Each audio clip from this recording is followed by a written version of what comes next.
You're ready. All right, let's open up. If you have open up to the Bible, and let's read this together. I don't know if the do we have it on the slides? No, I don't have it It's on okay. the slide. It's okay. Got to jump around. So I'll go ahead and do that here. Give me a moment.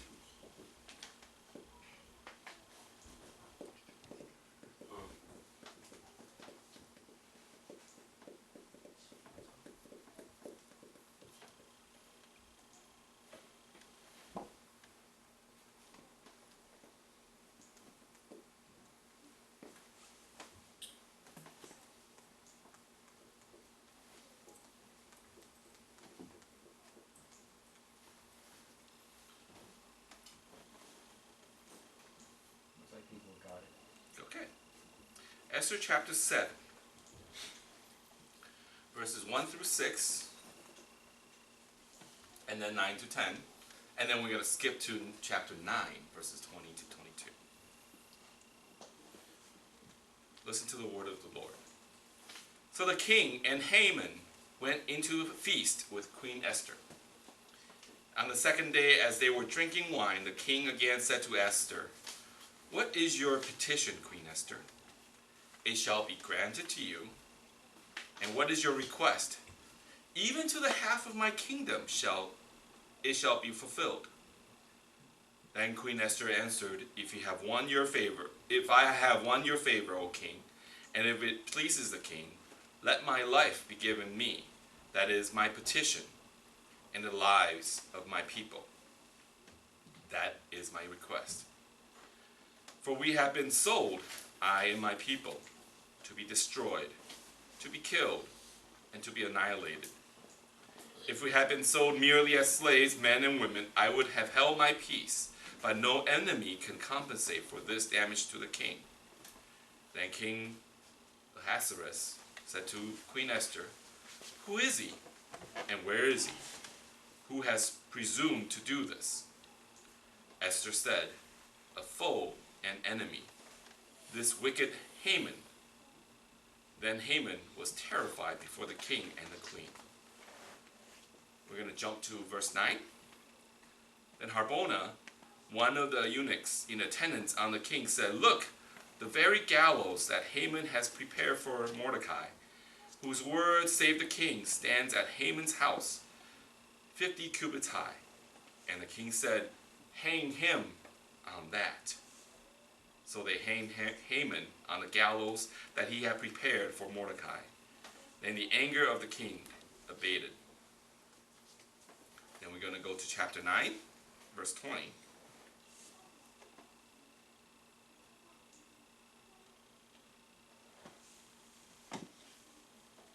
Mordecai recorded these things and sent letter to all the Jews who were in the provinces of King Ahasuerus, both near and far, enjoining them that they should keep the 14th day of the month of Adar, and also the 15th day of the same month, year by year, as the days on which the Jews gained relief from their enemies, and as the month that had been turned for them from sorrow into gladness, and from mourning into holiday, that they should make them days of feasting and gladness, days for sending gifts and food to one another, and presents to the poor. The word of the Lord. Thanks be to God. Now I imagine that you read these verses and your first thoughts, especially if you don't know the story of Esther, you might be thinking to yourself, "Huh? What?" Some are chuckling, so I assume that this is true. What just happened? So allow me. I raised one daughter, and I used to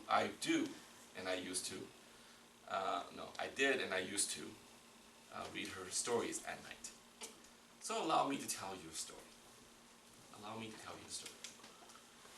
A long time ago, in a kingdom far away, called Persia, there was a king named Ahasuerus.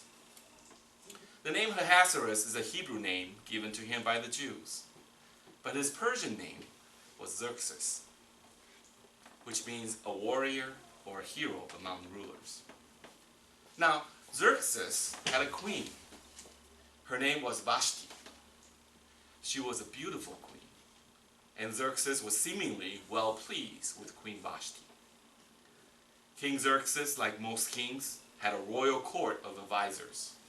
They would help Xerxes make important decisions in regards to the kingdom. This normally would be a good thing. However, one of the king's advisors was a very, very nasty man. His name was Haman. Haman was a prideful man, and he wanted power, a lot of power. The only way to gain power is to be in King Xerxes' favor, so that the king would grant him power over all others in his kingdom. One day, King Xerxes held a big party, a royal banquet in the kingdom. He invited his friends and other important people from all other countries. He also invited nobles and the governors of the provinces in his kingdom. This party was 180 days long. Then, at the end of a 180-day long party, now that's a party, King Xerxes did not have enough fun.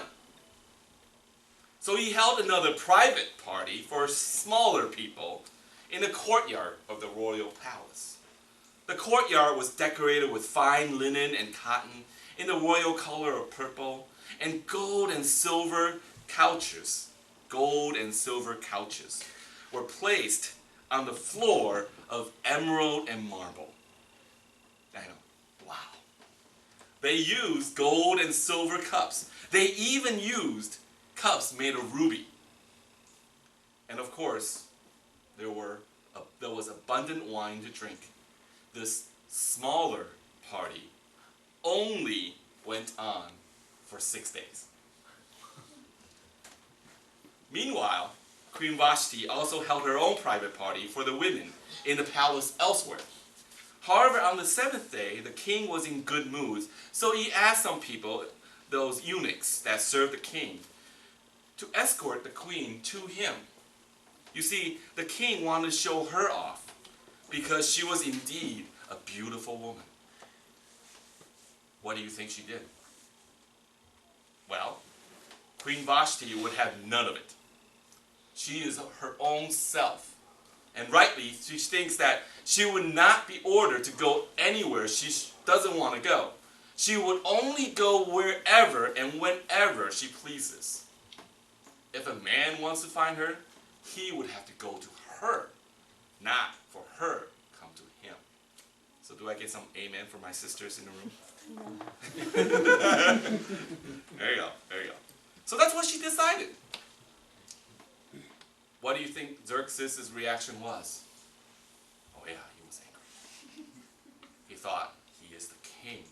So everyone should do exactly what he says. So the king asks his advisors what he should do in this situation. Then one of his advisors, his name was Memucan, teased the king that if word got around of what happened here, the king's manhood would be in question, and that everyone who was here at the banquet would be secretly laughing at him. Worse yet of all the men in the kingdom would lose power, because if the king allowed his queen to defy him, then all the women in the kingdom would run, it would be chaotic, would dare to do the same to their husbands. The kingdom will be in chaos, they said. So King Xerxes did not want that to happen, so he punished Queen Vashti and stripped her of her queenhood. Thus, the time-honored tradition of a group of men huddling without any women present and deciding on the fate of women continues, even till this day. Okay, no, none of you got that one. Never mind. Now, without a queen, King Xerxes searches for a new queen. In a small city of Susa, within the kingdom of Persia, there lived a young lady named Hadassah. She had another name, a median name, Esther, or Esther. Like the meaning of her names, which is myrtle, she was indeed a beautiful flower. Hadassah, or Esther, was an orphan. When her father and mother died, a family member, an uncle named Mordecai, adopted her as his own daughter. Now, since King Xerxes was looking for a new queen, many young women were gathered up in the small city of Susa. Esther, living in Susa, naturally was one of them. When it was finally time that Esther was to meet the king saw her and delighted in her.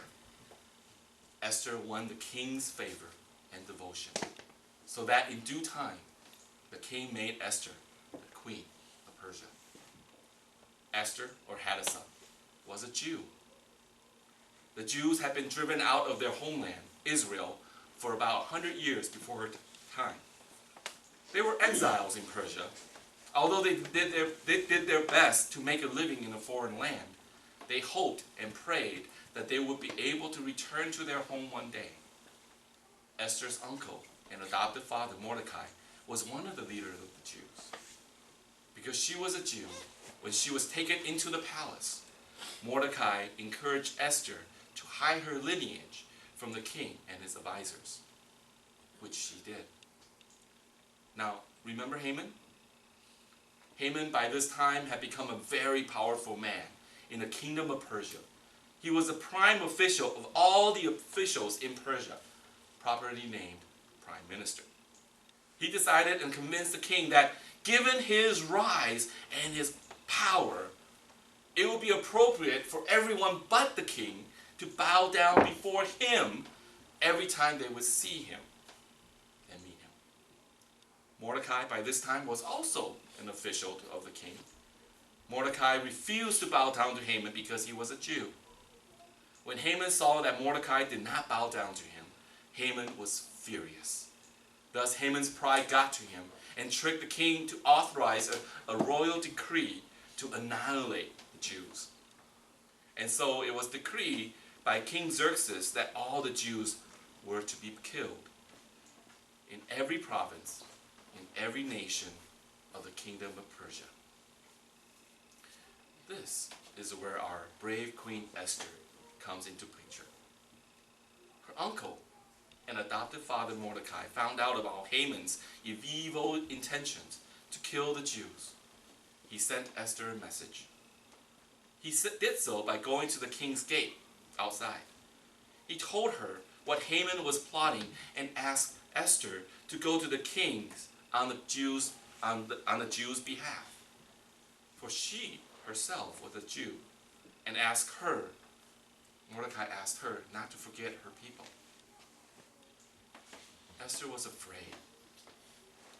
This is because she hasn't seen the king for a month. The reason for this is that no one can go to see the king without being invited by the king.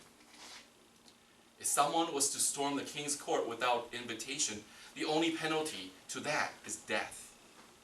Unless, of course, the king forgives the person. But time was running out. So Esther couldn't wait until the next time king would ask for her. So she had to go uninvited. She was afraid for her life would be in danger if she did so. But she fasted and prayed for 3 days and mustered up her courage and went to see the king. She won the king's favor. Not only was she spared of her life, the king even offered half of his kingdom to her. All Esther's asked at that time was to ask the king and Haman to attend a private banquet at a later date. King Xerxes agreed. Haman, of course, heard about the invitation. He was being invited by the king and the queen to go on a private banquet. Do you think he was happy? Of course he was. He was so delighted. But what's killing his great mood is that Mordecai was still outside of the king's gate, still pleading, yelling, crying to see if the king would hear his plea for his people, the Jews. So Haman, in his haste and prideful judgment, decides without king's approval, he wants to hang Mordecai. Even set up everything for the hanging. They're called the gallows. with the intention of hanging Mordecai the next day. Little did Haman know that King Xerxes that night could not sleep. So he was going through all the historical books of the kingdom of Persia. He didn't read it himself, of course. He had somebody else to read it to him. He's too big, too important to read a book himself. One of the records written was that Mordecai had prevented an assassination attempt on the king's life. That's in the records. The king asked the servant, "If Mordecai saved my life, did I reward him?" "No, you have not," the servant said. So the next morning, just as Haman was arriving to ask the king for permission to have Mordecai to be hanged, with all the gallows already set up, the king, before Mordecai could speak, summoned Haman and asked him first. He said, "Haman, what do you think I should do for a man that I want to really honor?" Haman, hearing that, he thinks the king wants to honor him. So he answered the king, "For the man the king wishes to honor, bring this person a royal robe that the king had worn, a horse that the king had ridden, one with a royal crest placed on his head. Then let the robe and the horse be given to a royal prince, and so that the prince robe this person you want to honor and lead the horse that he's riding on through the city gates." He's thinking that, oh, that's what I want if I'm being honored. Imagine Haman's shock when the king commanded, "Okay, go at once. Do this to Mordecai." Can you imagine the facial expression on Haman when he heard that? Of course he had to obey the king, but not happily. He was very upset that Mordecai, his enemy, was being honored by the king. But at least Haman still had banquet with the king and the queen to take solace upon, right? He's going to eat with the king and the queen. So he thought. As we read today, in today's scripture, Esther finally shared the secret of her lineage as a Jew. And she begged the king to spare her people. Harbona, one of the king's attendants, told the king at that moment that Haman had built gallows to hang Mordecai. The king was furious with Haman and ordered that Haman, not Mordecai, was to be hanged on the gallows. Later on, in a stunning reversal, we read later on in chapter 9, Mordecai became the prime minister of Persia and had all these events recorded into history. Haman's pride and cruelty led him to his own destruction, and the brave young Esther saved her people. The end. Thus ends the story time with Pastor Jim. Esther, together with Ruth, are the only two books in the Bible that bears a female name. If you did not grow up in the church or are new to the faith, it is likely you've never heard the story of Esther. So now through this story time with Pastor Jim, you've been told the story of Esther. The story of Esther has elements of House of Cards, political intrigue and plotting, with a hint of kingdom political drama that some may watch, such as The Tudor or The Crown. The story of Esther, if somebody produces it, could be produced into one of those kinds of shows, for sure. Or one of the more Taiwanese shows, the Hokong. Yeah, kind of those kind of shows. However, if you didn't know, another interesting fact about the Book of Esther is that the Book of Esther contained none mention of divine worship, no mention of the Torah or the Jewish laws that are so important to the Jews, no mention of any food laws that are important to the Jews, nor any distinctive cultural and religious dress. And even more interestingly, interesting, even though the Book of Esther is part of the canon of the Old Testament and the Bible, nowhere in the Book of Esther was God ever mentioned. I took great length not to inject my own interpretation of the story by putting God as part of the story that I just told. God is never mentioned in the Book of Esther. Yeah. So the natural question we might have when we read the Book of Esther is God even present in the story of Esther? If God is present, where is God in all of this? And how is God part of this story? Of course, the assumed answer that we have to that question, is God in the story, is yes, of course. God is present in the story of Esther. So naturally, the next question we will ask is, where and how is God present in the story of Esther if God is never mentioned in the book, let alone a supporting role or even a main role, like many other books in the Bible? Where does God exactly fit in the story of Esther? May I suggest that even though God is not mentioned in the book of Esther, God can still be known through the story of Esther. James Hopkins says that God is known in the book of Esther because innocent lives were saved by Esther's courageous request to King Xerxes, that her life and the lives of her people be spared. She was courageous.